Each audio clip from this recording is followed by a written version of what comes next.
Bueno, buenas tardes a todos. Lo importante hoy va a disertar Juan Farías, magíster del Instituto Sábato, docente de nuestra carrera, realmente todo un ejemplo de gente joven que se inserta a la carrera nuestra como futuros tecnólogos, y la aspiración es que, bueno, que haga una buena carrera académica en la institución y que a su vez se siga formando para que siga creciendo todos sus saberes y que sigan la comisión, ya que sabemos la calidad de la gente que sale de la Comisión Nacional de Energía Atómica, con esos 70 años de desarrollo científico-tecnológico que fue la locomotora de nuestro desarrollo, así que habrá que seguir manteniendo ese hito.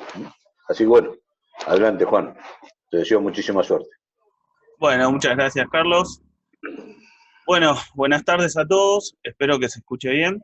Eh, Hoy vamos a hablar un poquito de un trabajo que se realizó en medio del marco de mi tesis de posgrado en la maestría en Ciencia y Tecnología de Materiales del Instituto Sábato. Yo soy ingeniero en materiales también del instituto.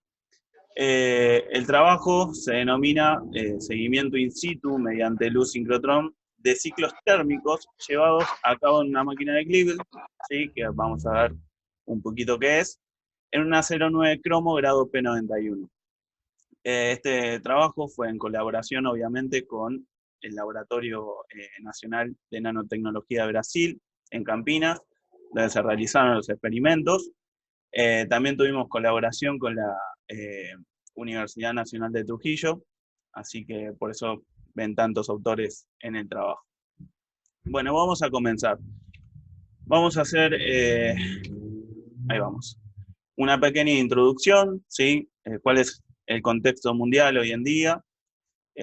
Hay una demanda energética muy grande, ¿sí? Hoy por hoy también hay un crecimiento poblacional mundial importante y hay una tendencia a bajar eh, en la cantidad, ¿sí? De gases de efecto invernadero, con lo cual eso conlleva al aumento en la eficiencia de los sistemas de generación nucleoeléctrica. Eh, por ello, se comienza a hablar, y allá hace varios años, de los reactores nucleares de la llamada generación 4.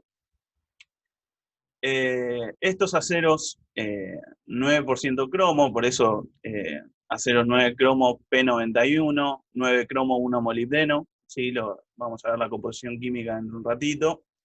Presenta una muy buena resistencia al creep o termofluencia, ¿sí? Que es un fenómeno que se da a alta temperatura, con lo cual eh, son muy buenos aceros resistentes a la alta temperatura, ¿sí? Mayor a 0,4 de la temperatura de fusión es donde se da el creep. Ahí vi algunos de mis alumnos, así que algunos ya saben. Eh, Presentan una buena tenacidad, ¿sí? Y una gran resistencia a la oxidación. Por ello se utilizan en plantas de potencias termoeléctricas también, y son candidatos para componentes estructurales de los denominados, perdón, reactores nucleares de la generación 4, y se utilizan en vainas de combustible de la generación 3. Vamos a hablar un poquito de la microestructura y del porqué de las tan buenas propiedades mecánicas de estos aceros. ¿Cuál es la condición de suministro del material? ¿Sí? El material se le realiza un normalizado, ¿sí? A 1060 grados, 1050 grados, seguido de un revenido. Para los que no están en el tema, ¿sí? Un normalizado sería un austenizado con una cierta velocidad de enfriamiento que determina una microestructura en general fina, y un revenido, ¿sí? El cual se hace una relajación de tensiones de la microestructura, y a su vez, eh, por, por cómo está aliado el acero, se promueve la precipitación. Por ello, vamos a terminar, digamos, con una microestructura martensítica, ¿sí? En listones con una alta densidad de dislocaciones, como se ve en la figura, ¿sí? En la figura de la izquierda de la filmina, eh, se ve al principio la martensita, y luego del revenido se ve cómo ya aparece la presencia de ciertos precipitados. Estos precipitados son del tipo M23C6 y los MX, siendo M en general para los M23C6 cromo, ¿sí? Son carburos de cromo que son el porqué, ¿sí? De estas buenas propiedades mecánicas. Estos carburos de alguna manera traban a las dislocaciones y a los bordes de granos, estamos pensando a alta temperatura, con lo cual limitan el crecimiento de grano en servicio, ¿sí? Son muy buenos ancladores, con lo cual de ahí también viene la buena resistencia al creep. Y los MX, que en este caso X puede ser carbono y nitrógeno, ¿sí? Pueden ser carbonitruros o nitruros, y el M, vamos a ver que estos aceros están aliados con vanadio, niobio, con lo cual son partículas en general más chiquitas y también actúan como ancladores de dislocaciones y borde de grano. Entonces, ¿cuál es el objetivo del trabajo? ¿Sí? El seguimiento in situ quiere decir al mismo tiempo, ¿sí? En el momento, de las transformaciones de fase que se producen en el material durante un austenizado y de un revenido utilizando una fuente de luz sincrotrón. Entonces, vamos a utilizar dos técnicas a la vez, ¿sí? Dilatometría y difracción de rayos X. ¿Cuál fue el material empleado en este trabajo? ¿Sí? Un acero ASTM A335, grado P91. El mismo fue entregado a nosotros en una condición de un normalizado a 1060 grados durante 20 minutos y luego se le realizó un revenido a 780 grados por 40 minutos. Eso es lo estándar, digamos, de la condición de suministro. La composición química se muestra en la tabla, ¿sí? Los aliantes importantes, 0,11 de carbono, ¿sí? Recuerden que el contenido de carbono también suceden dos cosas importantes. Le da la dureza a la martensita y por otro lado también limita el contenido de carbono la precipitación de estos, valga la redundancia, precipitados que son ricos en carbono. Entonces hay que controlar el contenido de carbono, ¿sí? 0,11 de carbono, 8,21 de cromo, ¿sí? El alto porcentaje de cromo le da una buena resistencia a la oxidación, ¿sí? Y por último, para destacar, tenemos un buen contenido de vanadio, ¿sí? Niobio, perdón, y nitrógeno, que son también los que producen estos precipitados y le dan tan buenas propiedades a estos aceros que se utilizan en general en alta temperatura. Bien, entrando un poquito al procedimiento experimental, ¿sí? El ensayo se realizó en un simulador termomecánico Gliebel. ¿Qué es este simulador? ¿Sí? Es una máquina hermosa, increíble, ¿sí? Que se encuentra en el Laboratorio Nacional de Luz Sincrotrón en Campinas, Brasil, que nos permite, ¿sí? Realizar in situ difracción de rayos X y dilatometría mientras suceden un ciclo térmico. Con lo cual vamos a tener los resultados, una cascada, ¿sí? De diagramas de difracción de rayos X y a su vez también vamos a tener toda la información dilatométrica, ¿sí? En la figura se puede ver más o menos el arreglo experimental, ¿sí? Para que sucedan estos dos experimentos a la vez, digamos.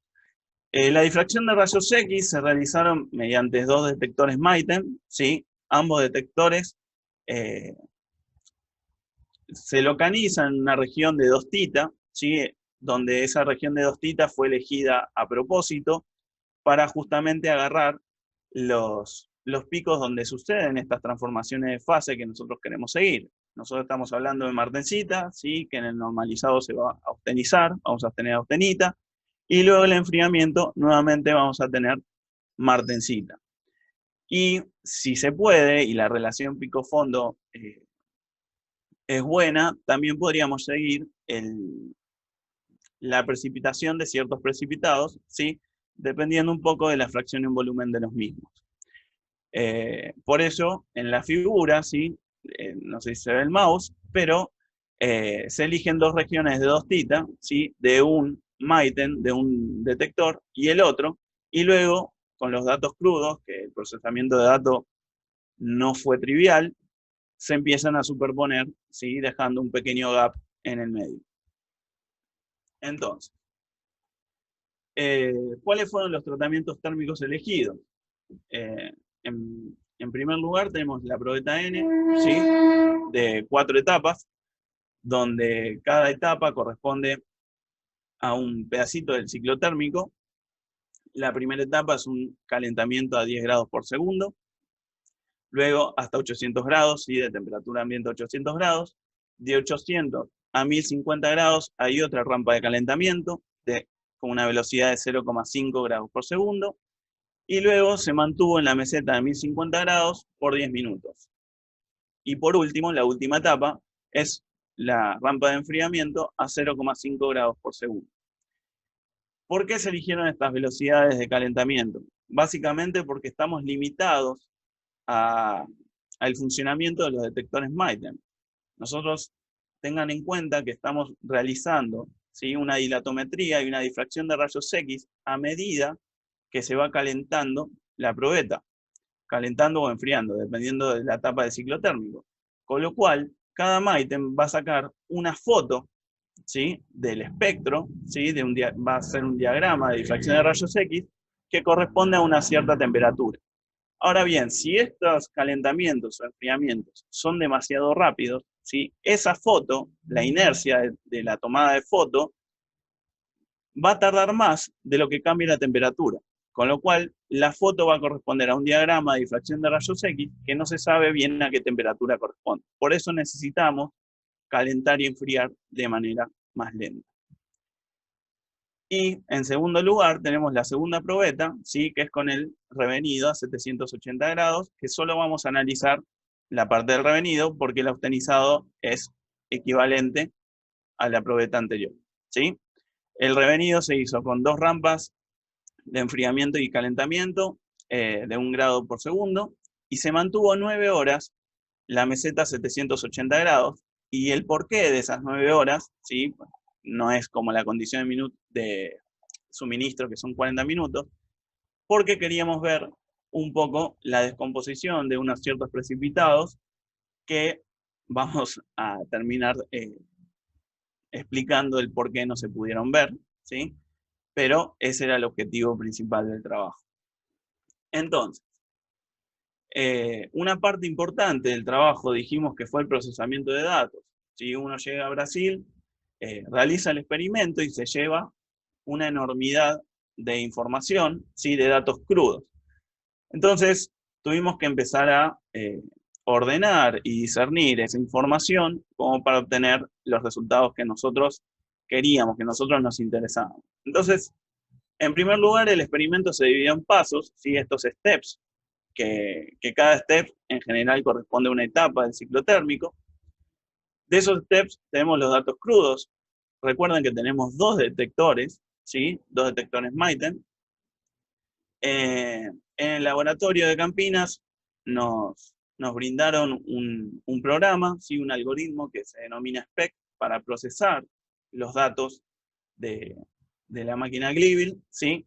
Y una vez que los procesamos por ese algoritmo, nos permite ordenarlo, ¿sí? De archivos, ordenar todos los archivos de cada etapa de ciclo térmico y de una manera generar la cascada de espectro de difracción con respecto a temperatura, ¿sí? Si estamos en las rampas de calentamiento o enfriamiento, o si estamos en la meseta donde la temperatura se mantiene constante en función del tiempo. Que ahora a continuación las van a ver, ¿sí? Quizás explicarlas es muy engorroso. Recuerden que también hicimos dilatometría, ¿sí? Con lo cual también habría que procesar esos datos. Les presento la curva dilatométrica, ¿sí? Del austenizado completo o normalizado, ¿sí? Donde tenemos al principio el calentamiento, ¿sí? Aquí se ve una transformación de fase, que no es ni más ni menos la transformación martensítica-austenítica, ¿sí? Siguiendo el calentamiento, se mantiene 10 minutos a cierta temperatura y luego volvemos a enfriar y nuevamente alrededor de los 400 grados, ¿sí? Tenemos la transformación martensítica. ¿Bien? Aquí tenemos la de calentamiento solamente y aquí la de enfriamiento. Bien. Ahora bien, para desglosar un poco los resultados y generar conclusiones de los mismos y realizar el estudio, se eligieron dos parámetros importantes de pico. Uno es la posición en 2θ, donde se encuentra el pico, ¿sí? Que es para analizar un poco el efecto térmico. La posición en 2θ, ¿sí? Va en detrimento del parámetro de red, ¿sí? Son inversamente proporcionales, con lo cual, a medida que la posición en 2θ aumente, es decir, se corra hacia la derecha el pico, el parámetro de red va a disminuir. Entonces, si el parámetro de red disminuye, en general nosotros esperamos esa contracción del material en enfriamiento, ¿sí? Entonces, el comportamiento esperado es que durante el calentamiento, ¿sí? El posición en 2θ se corra hacia la izquierda, es decir, decrezca, y en enfriamiento pase lo opuesto. Y por otro lado tenemos el ancho integral aparente de los picos, ¿sí? Que de alguna manera nos da el nivel de microtensiones que tiene la fase en la cual corresponde el pico, y así también de los tamaños de dominio de difracción. El comportamiento esperable es que si a medida que aumentamos la temperatura, ¿sí? El ancho integral descienda, ya que desciende mucho el nivel de microtensiones de la fase, es decir, la fase se empieza a relajar a medida que aumentamos la temperatura. Bien, estas son las cascadas, las cuales les decía, de los espectros de difracción que nosotros fuimos tomando a medida de, en este caso, la rampa de 25 a 800 grados. En la figura se nos presenta el pico 110 de la Martensita. Fíjense que durante esta rampa de calentamiento casi no varía el pico, ¿sí? Los gráficos tienen número de cuentas o energía, ¿sí? En la posición en 2θ del pico y la temperatura, ¿sí? Y de este gráfico se tomaron de manera spot, ¿sí? La primera medida, la medida central y la medida final, ¿sí? Y se determinó el 2θ, la posición del pico, y su ancho integral aparente. Fíjense la tendencia. El cuadrado de color azul es la tendencia del 2θ, y dijimos que si nosotros aumentábamos la temperatura, ¿sí? La posición en 2θ tenía que decrecer porque está aumentando, ¿sí? Un poquito el parámetro de red, de la red cristalina del material, es decir, el material se está dilatando. Y por otro lado también el material se está relajando, con lo cual también el ancho integral aparente, que en esta medida casi no varía, pero ya la medida final sí también desciende, ¿sí? Con lo cual obtenemos de una manera el comportamiento esperado, ¿sí? 2θ, ancho integral y temperatura. En la segunda rampa de calentamiento de la probeta del normalizado, ¿sí? Donde tenemos la rampa de 800 a 1050 grados, se puede observar la transformación, ¿sí? Martensítica-austenítica, es decir, la austenización. De estos gráficos nosotros determinamos, ¿sí? La temperatura de comienzo de la transformación austenítica, que es en el diagrama donde aparece el pico de austenita, ¿sí? Fíjense cómo tenemos el pico de martensita y este va cayendo su nivel de cuentas hasta desaparecer, y por otro lado comienza a aparecer la austenita, ¿sí? Y permanece a altas temperaturas. Entonces, en esta etapa, ¿sí? Del pico 110 de la martensita y 111 de la austenita, determinamos las dos temperaturas, ¿sí? Características de la austenización en calentamiento, por eso son AC, ¿sí? AC1, 831 grados, 2, y AC3, 935,2 grados Celsius. ¿Bien?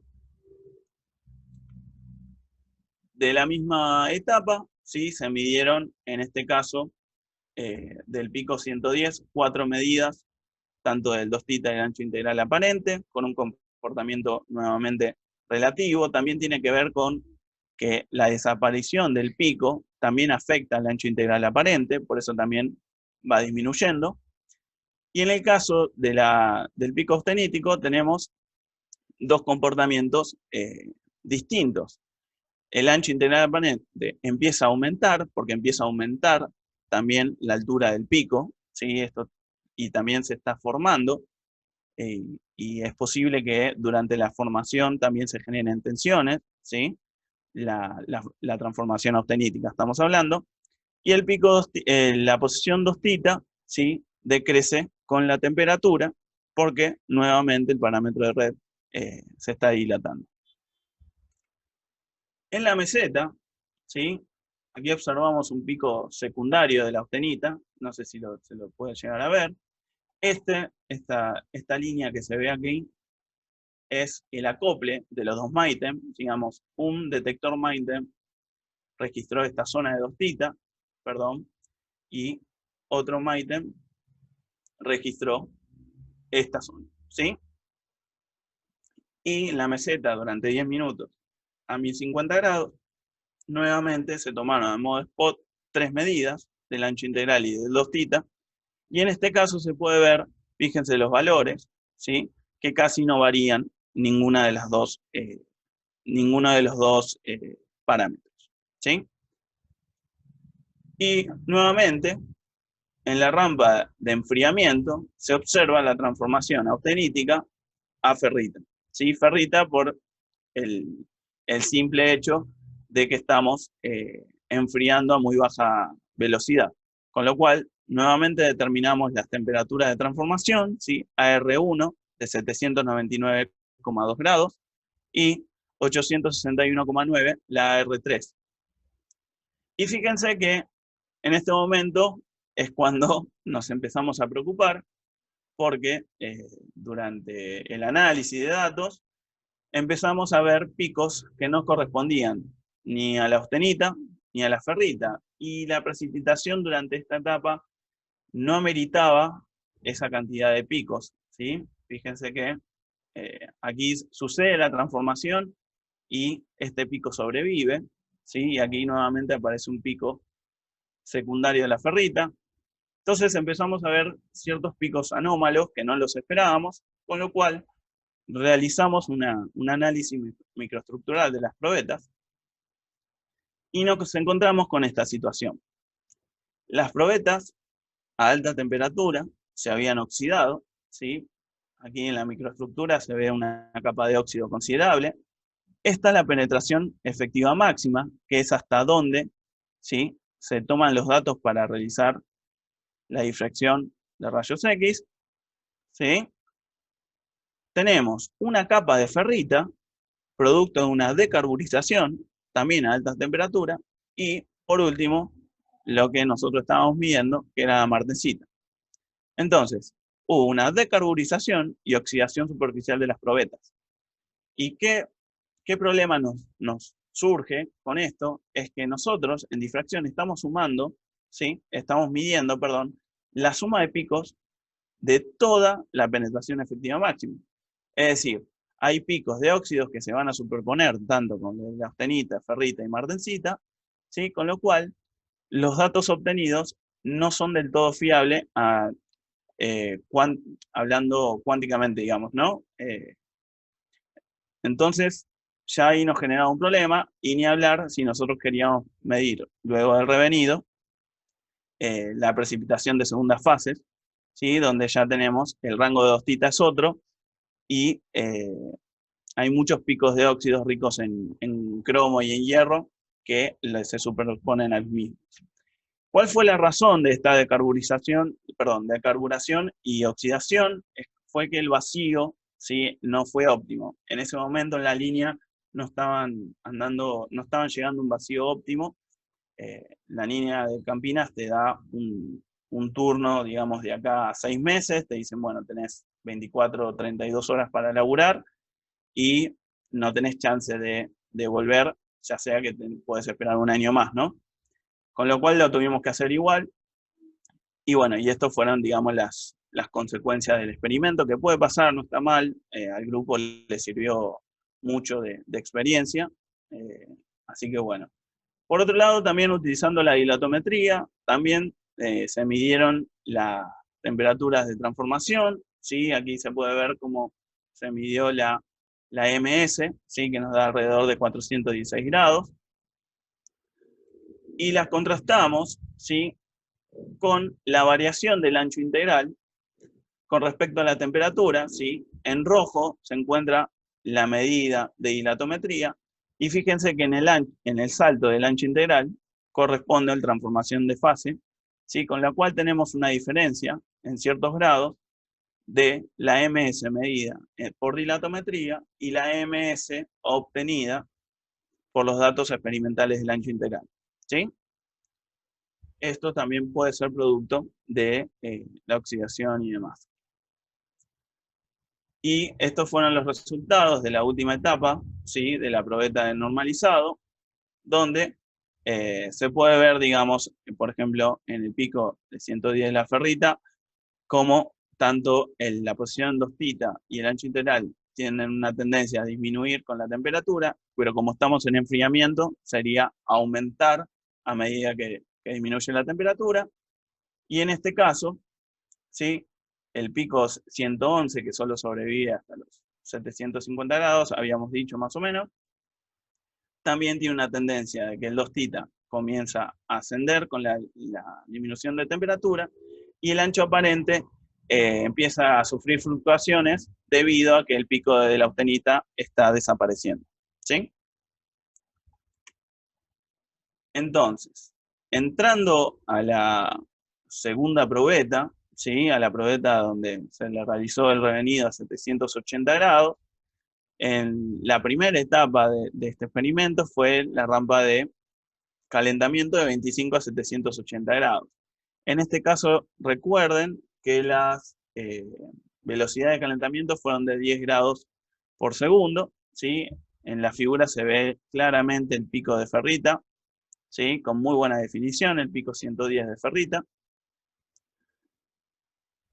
Nuevamente hicimos el análisis con el 2 θ y el ancho integral aparente, ¿sí? Tenemos el mismo comportamiento de antes, no quiero ser redundante sobre esto, ¿sí?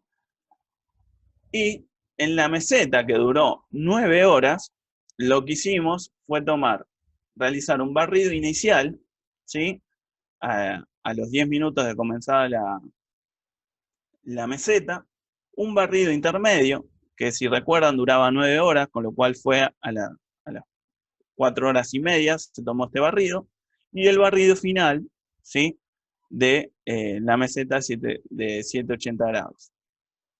Fíjense que aquí no hay transformaciones de fase, ¿sí? Seguimos observando el pico 110 de la ferrita, ¿sí?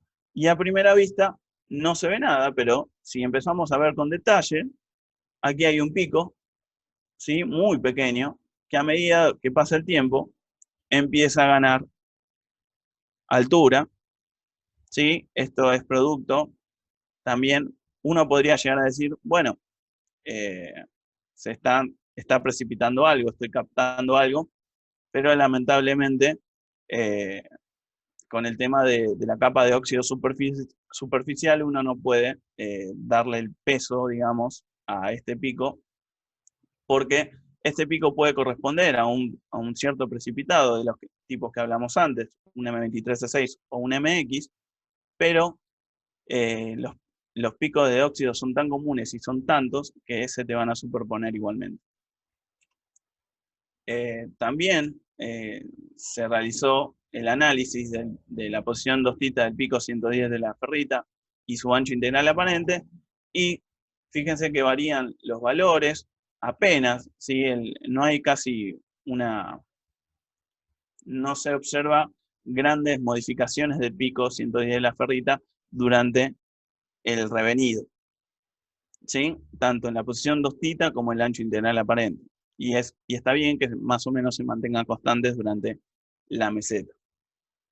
Y por último tenemos la etapa de enfriamiento. Nuevamente no hay una transformación de fase, ¿sí?, porque la ferrita no llegamos a la AC1, digamos, de ostenización. Así que solamente también tenemos el pico 110 de la ferrita, que se comporta de una manera esperable, tanto su posición como su ancho integral. Entonces, ¿cuáles fueron las conclusiones que sacamos de este trabajo? Que que fue una hermosa experiencia y nos enseñó tanto, ¿sí? Fue una de las primeras experiencias que realizaba el grupo, el trabajo en conjunto con la gente de Brasil, que se pudo realizar el análisis mediante difracción de rayos X de todas las etapas de los ciclos térmicos de las probetas estudiadas. Se observó la tendencia al ancho integral y la posición 2 θ con respecto a la temperatura en ambas probetas y con respecto al tiempo en las mesetas de temperatura. También es equivalente realizar un análisis del parámetro de red directamente y no de la posición 2 θ. Eso es equivalente. Pudimos detectar lamentablemente el fenómeno de decarburación y oxidación superficial durante ambos experimentos, ¿sí? Debido a los problemas de vacío. Y trabajo futuro, hay varias cosas que se pueden realizar, ¿sí? Para mejorar obviamente el trabajo que se hizo. Uno de los factores es realizar nuevamente los experimentos, ¿sí? Tomando los recaudos correspondientes para justamente evitar esta oxidación y decarburación superficial, ¿sí? Sobre todo, prestar gran atención a que el vacío sea óptimo, ¿sí?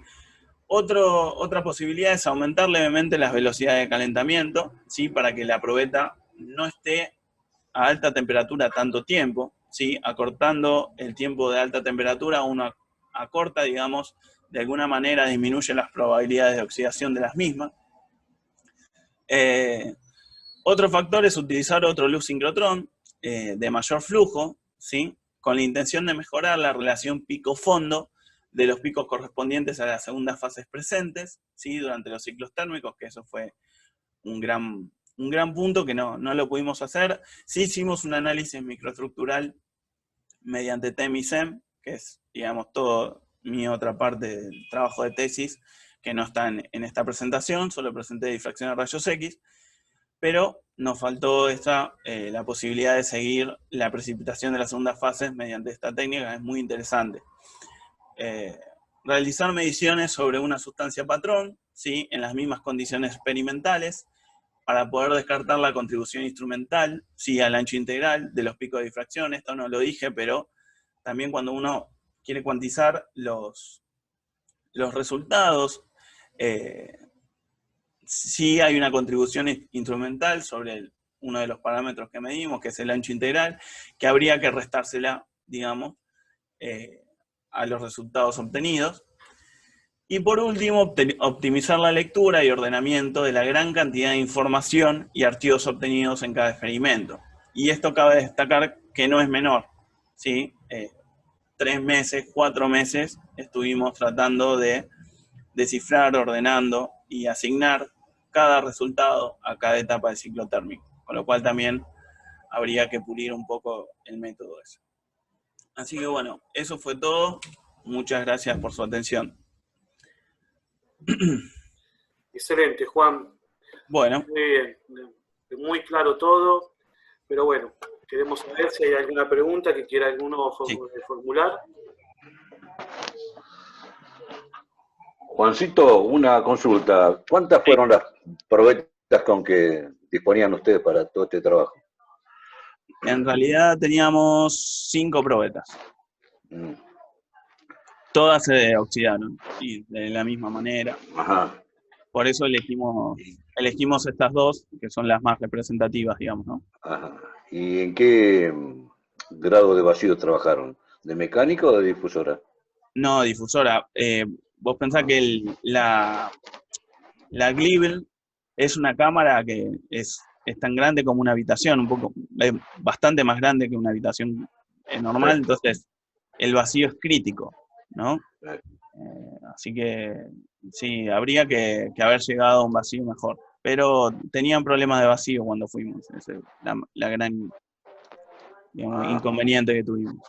Era más un problema de ellos que en sí de las probetas que ustedes habían preparado. Sí. Mismo la gente de Brasil nos pidió disculpas, pero bueno, lamentablemente esa línea trabaja tanto que los cupos están llenos, no te pueden acomodar rápidamente para volver a repetir el experimento, ¿no? Muy bien, Juan. Bueno, dejo libertad que hable otro. ¿Alguna pregunta más?